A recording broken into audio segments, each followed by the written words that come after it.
Nous avons tracé la droite AB. Nous plaçons un point C pour tracer la droite AC.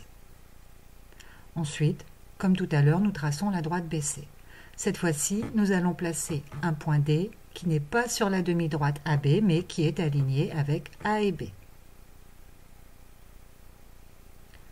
Nous allons tracer la parallèle à la droite BC passant par le point D. Elle coupe la droite AC en E.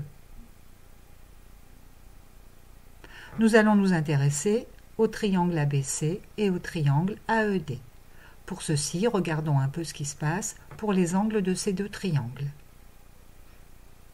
L'angle BAC et l'angle EAD sont opposés par le sommet, ils ont donc la même mesure. L'angle EDA et l'angle ABC sont des angles alternes-internes définis par les deux parallèles rouges et la sécante DB. Ils ont donc la même mesure.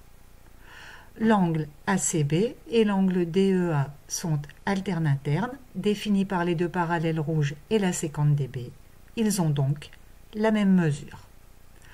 On peut en conclure que les triangles ABC et AED sont deux triangles semblables, car ils ont leurs angles égaux 2 à 2.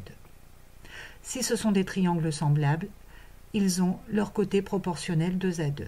Les côtés de l'un sont proportionnels aux côtés de l'autre. On peut donc écrire AC sur AE égale AB sur AD égale BC sur ED. Comme tout à l'heure, on aurait pu écrire une deuxième série de rapports. AE sur AC égale AD sur AB égale ED.